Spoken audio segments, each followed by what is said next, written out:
ঘরে বিড়াল আসা কিসের আলামত? আমরা অনেক সময় ঘরে বিড়াল আসলে বিড়ালকে আঘাত করি এবং বিড়াল আসলে যে কি হয় এটা আমরা অনেকেই জানি না। মনে রাখবেন, বিড়ালকে কখনো কষ্ট দিবেন না, এটা একটা পবিত্র প্রাণী এবং নবীজি সাল্লাল্লাহু আলাইহি ওয়াসাল্লাম বিড়ালকে পছন্দ করতেন। হাদিসের ভিতরে এসেছে নবীজি সাল্লাল্লাহু আলাইহি ওয়াসাল্লাম তার অজুর পানি কাট করে দিয়েছেন আর বিড়াল সেকাল থেকে পানি পান করেছেন। নবী সাল্লাল্লাহু আলাইহি ওয়াসাল্লাম বলেছেন বিড়াল হচ্ছে একটা পবিত্র প্রাণী, সেটা মানুষের ঘরের আশপাশেই থাকে। সুতরাং বিড়াল যদি কোনো খাবারে মুখ দেয় সেই খাবারটুকু ফেলে দিয়ে বাকি খাবারটা আপনি খেতে পারবেন, কিন্তু কুকুর যদি কোনো পাত্রে মুখ দেয় সেই খাবার আপনি খেতে পারবেন না। ওই পাত্রটা 7 বার ধৌত করে তারপরে ভালো করে ধৌত করে আর তারপরে আপনি খাবার খেতে পারবেন। কেননা কুকুরের যে লালা আছে সেখানে অনেক জীবাণু আছে, বিড়ালের লালায় এতটুকু জীবাণু নাই। এজন্য নবী সাল্লাল্লাহু আলাইহি ওয়াসাল্লাম বলেছেন এটা একটা পবিত্র প্রাণী। এবং একজন সাহাবী আছেন আবু হুরায়রা রাদিয়াল্লাহু তাআলা আনহু, তার নাম অনেকগুলো রয়েছে, আব্দুল্লাহ রয়েছে, আব্দুর রহমান রয়েছে, প্রায় 40টার মতো তার নাম আছে, কিন্তু তিনি উপাধি পেয়েছেন আবু হুরায়রা।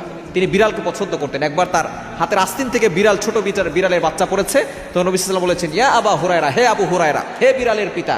তখন থেকে তিনি এই নামে প্রসিদ্ধ হয়ে গিয়েছেন। সুতরাং এই বিড়ালকে পছন্দ করা এটা একটা সুন্নাহ, সাহাবীদের সুন্নাহ, সাহাবায়ে কেরামদের সুন্নাহ। নবী সাল্লাল্লাহু আলাইহি ওয়াসাল্লাম পছন্দ করতেন। এই বিড়াল আমরা ঘরে আসলে তাকে তাড়িয়ে দিই, এটা তাড়িয়ে দিবেন না। একজন নারী এই বিড়ালকে অবহেলা করে ঘরের ভিতরে আটকে রেখেছিল, তারপরে সে চলে গিয়েছিল।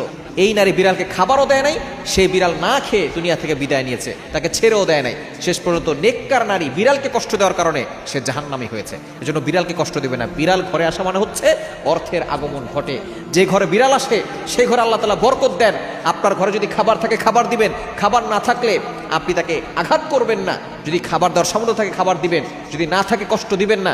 দেখবেন বিড়াল আসা মানে হচ্ছে আপনার ঘরের ভিতরে বরকত আসা, আপনার ঘরের ভিতরে আল্লাহ পাক রব্বুল আলামিন রহমত নাজিল করবেন।